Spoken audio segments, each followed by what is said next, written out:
ನಮಸ್ಕಾರ. ನಮ್ಮ ಲೈಫಲ್ಲಿ ಯಾರೋ ಒಂದು ವ್ಯಕ್ತಿ ಇರ್ತಾರೆ. ಅವ್ರು ನಮಗೆ ಮಾಡಿರೋ ಅನ್ಯಾಯವನ್ನು ಇವತ್ತು ನೆನೆಸ್ಕೊಂಡ್ರೆ ಎಷ್ಟು ಸಿಟ್ಟು ಬರುತ್ತೆ. ಆ ಮೋಸನ ನೆನೆಸ್ಕೊಂಡ್ರೆ ಮನಸ್ಸೆಲ್ಲ ಕುದೀತಾ ಇರುತ್ತೆ. ಆದರೆ ಹೇಗೆ ಅವ್ರ ಮೇಲೆ ದ್ವೇಷ ತೋರಿಸೋದು, ಹೇಗೆ ಅವ್ರಿಗೆ ದ್ವೇಷವನ್ನು ಕಾಡೋದು ಅಂತಂದರೆ ಇವತ್ತಿನ ಟಾಪಿಕಲ್ಲಿ ಅದ್ರ ಬಗ್ಗೆ ಮಾತಾಡ್ತಾ ಹೋಗ್ತೀನಿ. ನೋಡಿ, ಮನುಷ್ಯ ಪ್ರತಿ ಸತಿ ಕೋಪ ಮಾಡಿಕೊಂಡಾಗ, ಅಸೂಯೆ ಪಟ್ಕೊಂಡಾಗ ಆತನ ದೇಹದಲ್ಲಿ ರಕ್ತದಲ್ಲಿ ವಿಷ ಉತ್ಪನ್ನ ಮಾಡ್ತಕ್ಕಂಥ ಕಣಗಳು ಹುಟ್ಕೋತಾ ಹೋಗುತ್ತೆ. ಹಾಗೆ ಮನುಷ್ಯನಿಗೆ ಯಾವುದು ತುಂಬ ಕೆಟ್ಟ ಗುಣಗಳಂತ ಹೇಳಿದ್ರೆ ದ್ವೇಷ, ಅಸೂಯೆ, ಕೋಪ, ಸಿಟ್ಟು ಇದೆಲ್ಲವೂ ಕೂಡ ನೆಗೆಟಿವ್ ಎಮೋಷನ್ ಅಂತ ಕರೀತಾ ಹೋಗ್ತೀವಿ. ಇದೆಲ್ಲವೂ ಕೂಡ ನಮ್ಮನ್ನು, ನಮ್ಮ ವೈಬ್ರೇಷನನ್ನು, ನಮ್ಮ ಆರನ್ನ ತುಂಬ ಕುಗ್ಗಿಸ್ತಾ ಹೋಗುತ್ತೆ. ಇದರಿಂದ ನಾವು ತುಂಬ ನಕಾರಾತ್ಮಕ ವ್ಯಕ್ತಿ ಆಗ್ಬಿಡ್ತೀವಿ. ಯಾರು ನಮ್ಮ ಹತ್ರ ಬಂದರೂ ಕೂಡ ಎಲ್ರಿಗೂ ಗೊತ್ತಾಗ್ತಾ ಹೋಗುತ್ತೆ, ಇವ್ರು ಏನೋ ಒಂಥರ ಮನಸ್ಸಲ್ಲಿ ಏನೋ ಕೊರಗ್ತಾ ಇದ್ದಾರೆ, ಇವ್ರ ದೃಷ್ಟಿ ಸರಿಗಿಲ್ಲಪ್ಪ, ಏನೋ ಯಾವಾಗಲೂ ನೆಗೆಟಿವ್ ಮಾತಾಡ್ತಾನೆ ಇರ್ತಾರೆ, ಇವ್ರ ಹತ್ರ ಮಾತಾಡೋದಕ್ಕೆ ಒಂಥರ ಹಿಂಸೆ ಆಗುತ್ತೆ ಅಂತೆಲ್ಲ ನಮ್ಮನ್ನು ನೋಡಿದಾಗ ಮಾತಾಡ್ಕೋತಾ ಇರ್ತಾರೆ.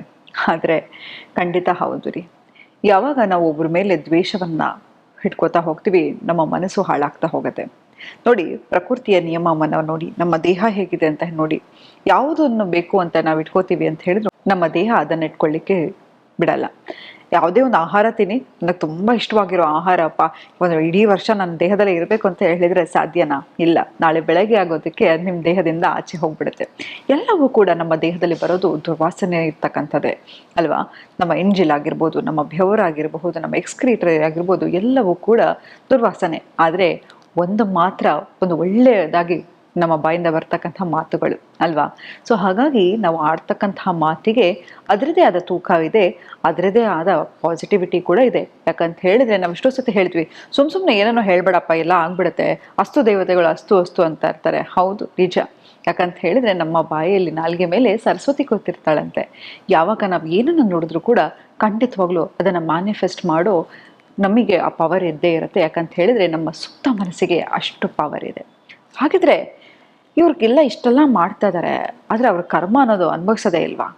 ಹೇಗೆ ನಾನು ಇರುವಾಗಲೇ ನೋಡ್ಬೇಕು, ನಾನು ಅವ್ರು ಅನುಭವಿಸೋದನ್ನು, ನನಗೆ ಮಾಡಿದಷ್ಟೇ ಅನ್ಯಾಯ ಅವ್ರಿಗೂ ಕೂಡ ಆಗಬೇಕು ಅಂತ ನಮ್ಮೆಲ್ರಿಗೂ ಅನ್ಸತ್ತೆ. ಇದು ಸರ್ವೇ ಸಾಮಾನ್ಯ. ಆದ್ರೆ ಒಂದು ತಿಳ್ಕೊಳ್ರಿ, ನೋಡಿ, ಒಂದು ಒಳ್ಳೆ ವ್ಯಕ್ತಿ ಯಾವಾಗಲೂ ಒಳ್ಳೆಯದನ್ನು ಯೋಚನೆ ಮಾಡ್ತಾ ಇರ್ತಾನೆ, ಒಳ್ಳೆಯದನ್ನೇ ಮಾಡ್ತಾ ಇರ್ತಾನೆ, ಆತನಿಗೂ ಕೂಡ ಒಳ್ಳೇದಾಗ್ತಾ ಇರುತ್ತೆ. ಆದರೆ ಅವ್ರು ಈ ಥರ ಕೆಟ್ಟದಾಗಿ ಮಾತಾಡ್ತಿದ್ದಾರೆ, ಕೆಟ್ಟದ್ದು ಯೋಚನೆ ಮಾಡ್ತಿದ್ದಾರೆ ಅಂತ ಹೇಳಿದ್ರೆ ಅವ್ರ ಮನಸ್ಸು ಎಷ್ಟು ಕೆಟ್ಟದಾಗಿರುತ್ತೆ ಅಂತ ನೀವೇ ತಿಳ್ಕೊಳ್ಳಿ. ನಾನು ಯಾವಾಗಲೂ ಹೇಳ್ತಾ ಇರ್ತೀನಿ, ನಮ್ಮ ಪ್ರತಿಯೊಂದು ಸಂಬಂಧ ಕೂಡ ನಮಗೆ ಮಿರರ್ ರಿಲೇಷನ್ಶಿಪ್ ಅಂತ. ಈಗ ನಾನು ಸಂತೋಷವಾಗಿ ಖುಷಿಯಾಗಿದ್ದರೆ ಎಲ್ಲರ ಹತ್ರನೂ ನಗ್ತಾ ಮಾತಾಡ್ತಾ ಇರ್ತೀನಿ, ನನ್ನ ಮೂಡ್ ಚೆನ್ನಾಗಿರುತ್ತೆ. ಅದೇ ನನಗೆ ಇರಿಟೇಷನ್ ಇದ್ದರೆ, ನನಗೆ ಮನಸ್ಸಲ್ಲಿ ಏನೋ ಒಂಥರ ತಳಮಳ ಇದ್ದರೆ ಎಲ್ಲರ ಹತ್ರ ಕೂಡ ನಾನು ಹಾಗೇ ಬಿಹೇವ್ ಮಾಡ್ತಾ ಇರ್ತೀನಿ. ಇದು ಪ್ರಕೃತಿಯ ನಿಯಮ. ಹಾಗಾಗಿ ನೀವು ಅಷ್ಟೇ ಒಂದು ತಿಳ್ಕೊಳ್ಳಿ, ಯಾತಕ್ಕೆ ಇಂಥವರಿಗೆಲ್ಲ ಎನರ್ಜಿಯನ್ನು ಕೊಡ್ತಾ ಹೋಗ್ತೀರಿ? ಯಾಕಂತ ಹೇಳಿದ್ರೆ ನೋಡಿ, ನಿಮ್ಮ ಒಳ್ಳೆತನ ಅವರ ಎನರ್ಜಿ ಜೊತೆ ಸೇರಿದಾಗಲೂ ಕೂಡ ಅವ್ರಿಗೆ ಇನ್ನೂ ಒಳ್ಳೆಯದೇ ಆಗ್ತಾ ಹೋಗುತ್ತೆ. ಬಿಟ್ಬಿಡಿ. ಯಾವಾಗ ನೋಡಿ, ಸರೆಂಡರ್ ಆಗೋದು ಸುಪ್ರೀಂ ಪವರ್ ಅಂತ. ಎಷ್ಟೋ ಸತಿ ನನಗೆ ಬಿಡಪ್ಪ, ನಾನು ನಿನ್ನ ಪ್ರಯತ್ನ ಪಡಕ್ಕೆ ಹೋಗಲ್ಲ, ಬಿಟ್ಬಿಡೋಣ, ದೇವ್ರಿಗೆ ಬಿಡ್ತೀನಿ, ಅದೇನಾಗತ್ತೋ ಆಗಲಿ ಅಂತ ಸುಮ್ಮನೆ ಆಗ್ಬಿಡ್ತಿರ್ತೀವಿ. ಎಷ್ಟೋ ಸತಿ ನೀವು ಅಂದ್ಕೊಂಡೇ ಇರಲ್ಲ ಆಗತ್ತೆ ಅಂತ ಎಲ್ಲ ಹೋಗಿಸ್ಬಿಟ್ಟಾಗ ಆವಾಗ ಆ ಕೆಲಸ ಆಗ್ತಾ ಹೋಗುತ್ತೆ. ಹಂಗಿದ್ಮೇಲೆ ನಾವು ಅವ್ರು ಯಾರ್ಯಾರು ಏನೇನು ಮಾಡಿರ್ತಾರೆ ಆ ಕರ್ಮ ಅನ್ನೋದು ಖಂಡಿತವಾಗ್ಲೂ ಅವರಿಗೆ ಕೊಟ್ಟೇ ಕೊಡುತ್ತೆ. ಆದರೆ ರಿಸಲ್ಟ್ ಲೇಟ್ ಆಗ್ಬೋದು, ಆದರೆ ಅದನ್ನು ನೀವು ನೋಡ್ತೀರಾ. ನಿಮ್ಮಂಥ ಒಳ್ಳೆ ವ್ಯಕ್ತಿಯನ್ನು ಕಳ್ಕೊಂಡಿರೋದೇ ಅಷ್ಟು ದೊಡ್ಡ ಮಿಸ್ಫಾರ್ಚೂನ್ ಅಲ್ವ ಅವರಿಗೆ. ಮತ್ತು ಇನ್ಯಾತಕ್ಕೆ ಆ ದ್ವೇಷ, ಅಸೂಯೆಯನ್ನು ಪಡ್ಲಿಕ್ಕೆ ಹೋಗ್ತೀರಾ? ಎಲ್ಲವನ್ನು ಬಿಟ್ಟು ನಿಮ್ಮ ಮೇಲೆ ಆ ಎಲ್ಲ ಎನರ್ಜಿಯನ್ನು ಹಾಕ್ತಾ ಹೋಗಿ, ನಿಮ್ಮ ಮೇಲೆ ಆ ಎಲ್ಲ ಪರಿಶ್ರಮವನ್ನು ಹಾಕ್ತಾ ಹೋದಾಗ ಎಲ್ಲವೂ ಕೂಡ ಬದಲಾಗ್ತಾ ಹೋಗುತ್ತೆ. ಅದು ಬಿಟ್ಟು ಅವ್ರು ಏನು ಮಾಡ್ತಾ ಇದ್ದಾರೆ, ಅವ್ರ ಜೀವನದಲ್ಲಿ ಯಾರ ಜೊತೆ ಇದ್ದಾರೆ, ಎಲ್ಲಿದ್ದಾರೆ, ಅವರಿಗೆ ಕೆಲಸ ಹೋಯ್ತಾ ಅಥವಾ ಅದಾಯ್ತಾ ಇದಾಯ್ತಾ ಅಂತ ಹೇಳಿ ಸಣ್ಣ ವಿಷಯಕ್ಕೆ ಖುಷಿ ಪಡಕ್ಕೆ ಹೋಗ್ಬೇಡಿ. ನೋಡಿ, ನೀವು ಕೊಡೋ ಶಿಕ್ಷೆ ತುಂಬ ಚಿಕ್ಕದು, ಅಲ್ಲಿದನಲ್ಲ ಅವ್ನು ಕೊಡೋ ಶಿಕ್ಷೆ ಇದೆಯಲ್ಲ, ಅದು ಯಾರು ಕೊಡಲಿಕ್ಕೆ ಸಾಧ್ಯ ಇಲ್ಲ. ಅವ್ನು ಹೇಗೆ ಕೊಡ್ತಾನಪ್ಪ ಅಂತ ಹೇಳಿದ್ರೆ ಅವನ್ನ ಟೈಮ್ ಬಂದಾಗ ಕೊಡ್ತಾ ಹೋಗ್ತಾನೆ ಹೊರತು ನಮಗೆ ಬೇಕಾದ ಅರ್ಜೆನ್ಸಿಗಲ್ಲ. ಹಾಗಾಗಿ ನೀವು ಅದನ್ನು ಕ್ಲೋಸ್ ಆಗಿ ಫಾಲೋ ಮಾಡೋಕ್ಕೆ ಹೋಗ್ಬೇಡಿ, ಬಿಟ್ಬಿಡಿ. ಅವ್ರ ಕರ್ಮ ಅವ್ರಿಗೆ ಅನುಭವಿಸ್ತಾರೆ. ಒಂದ್ಸತಿ ಒಬ್ಬ ದೋಣಿಯಲ್ಲಿ ಒಬ್ಬ ಹೋಗ್ತಾ ಇರ್ತಾನೆ. ಇದಕ್ಕಿದ್ದ ಹಾಗೆ ಒಂದು ಕಡೆ ಹೋಗ್ತಾ ಇರಬೇಕಾದ್ರೆ ಇದಕ್ಕಿದ್ದಂಗೆ ಒಂದು ದೋಣಿ ಹಿಂದೆಯಿಂದ ಬಂದು ಗುದ್ದತಂತೆ. ಎಷ್ಟು ಸಿಟ್ಟು ಮಾಡಿಕೊಂಡು ತಿರುಗಿ ನೋಡ್ತಾನಂತೆ. ಯಾವನು ಇವನು ಹಿಂಗೆ ಅಂತ ಹೇಳ್ಕೊಂಡು ಬೈಕೊಂಡು ತಿರುಗಿ ನೋಡಿದಾಗ ಆ ದೋಣಿಲಿ ಯಾರೂ ಇರಲ್ವಂತೆ. ತಕ್ಷಣ ಅವನ ಕೋಪ ಎಷ್ಟು ಮೇಲೆ ಇರುತ್ತೋ ಎಲ್ಲವೂ ಕೂಡ ಕಡಿಮೆ ಆಗೋಯ್ತಂತೆ. ಯಾಕೆ ಹೀಗಾಯಿತು? ಎಷ್ಟೋ ಸತಿ ನೋಡಿ ನಮ್ಮ ಜೀವನದಲ್ಲಿ ಅದಾಗಬೇಕು ಅಂತ ಇದ್ದೇ ಇರುತ್ತೆ, ಅದಾಗೆ ಆಗತ್ತೆ. ನಾವೇನು ಮಾಡ್ತೀವಿ, ಅವ್ನು ಹಿಂಗೆ ಮಾಡ್ದ, ಇವ್ನು ಹಿಂಗೆ ಮಾಡ್ದ, ಯಾರೋ ಒಬ್ರು ಸಿಕ್ಕಿದ್ರೆ ಯಾರೂ ಸಿಗ್ಲಿಲ್ಲ ಅಂತ ಹೇಳಿದ್ರೆ ಗ್ರಹಗಳ ಮೇಲೆ ಹಾಕ್ಬಿಡ್ತೀವಿ ಅಲ್ವಾ.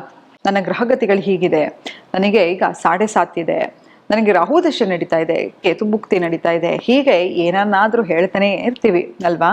ಸೊ ಹೀಗೆ ನಾವು ಯಾರ ಮೇಲಾದರೂ ಒಂದು ಬ್ಲೇಮ್ ಹಾಕ್ತಾನೆ ಇರ್ತೀವಿ. ನಮ್ಮ ಮನಸ್ಸು ಆಲೋಚನೆ ಮಾಡಲಿಕ್ಕೆ ಏನಾದರೂ ಒಂದು ಕಾರಣ ಹುಡುಕ್ತಾನೆ ಇರುತ್ತೆ. ಅದೇ ಯಾರೂ ಬ್ಲೇಮ್ ಮಾಡ್ಕೊಳಕ್ಕಿಲ್ಲ ಅಂತ ಹೇಳಿದ್ರೆ ಏನು ಮಾಡ್ತೀವಿ, ಅಯ್ಯೋ ನನ್ನ ಹಣೆ ಬರನೇ ಇಷ್ಟಪ್ಪ, ಬಿಡು ಮುಂದೆ ಜೀವನ ನಡ್ಸ್ಕೊಂಡು ಹೋಗೋಣ ಅಂತ ಹೇಳಿ ಹೋಗ್ತಾ ಇರ್ತೀವಿ. ಹೀಗೆ ಇದನ್ನು ನಾವು ಪ್ರಾಕ್ಟೀಸ್ ಮಾಡ್ತಾ ಹೋಗೋಣ. Letting go is beautiful. ಯಾವತ್ತೂ ತಿಳ್ಕೊಳ್ಳಿ, ಯಾವುದು ಹೋಗುತ್ತೋ ನಮ್ಮ ಜೀವನದಲ್ಲಿ ಹೊಸ ಸೈಕಲ್ ಶುರುವಾಗಬೇಕಂತ ಹೇಳಿದ್ರೆ ಹೊಸದು ಬರಲೇಬೇಕು. ಹಾಗಾಗಿ ಇದನ್ನೆಲ್ಲ ಕಾಯ್ತಾ ಕೂತ್ಕೊಳ್ಳೋಕೆ ಹೋಗ್ಬೇಡಿ. ದ್ವೇಷ, ಅಸೂಯೆ, ಹೊಟ್ಟೆ ಕಿಚ್ಚೆಲ್ಲ ಸಣ್ಣ ವ್ಯಕ್ತಿಗಳಿಗೆ. ನಿಮ್ಮಂಥ ದೊಡ್ಡ ವ್ಯಕ್ತಿ ಇರೋರಿಗೆ ಇದು ಯಾವುದೂ ಮುಖ್ಯ ಅಲ್ಲ. ಸೆಲ್ಫ್ ಗ್ರೋತ್, ಸೆಲ್ಫ್ ಇಂಪಾರ್ಟೆನ್ಸ್, ನೀವು ನಿಜವಾಗ್ಲೂ ಗ್ಲೋ ಆಗಿ, ಅದು ನಿಜವಾಗೂ ನೀವು ಯಾವಾಗ ಬೆಳೀತಾ ಹೋಗ್ತೀರಾ ಅದು ನಿಜವಾದ ರಿವೆಂಜು. ಇಂಥ ಸಣ್ಣ ಸಣ್ಣ ರಿವೆಂಜನ್ನೆಲ್ಲ ತೀರ್ಸ್ಕೊಳಕ್ಕೆ ಹೋಗ್ಬಿಡಿ ಅಂತ ಹೇಳ್ತಾ ಇವತ್ತಿನ ಸಂಚಿಕೆಯನ್ನು ನಾನು ಮುಕ್ತಾಯಗೊಳಿಸಿದ್ದೀನಿ. ಧನ್ಯವಾದಗಳು.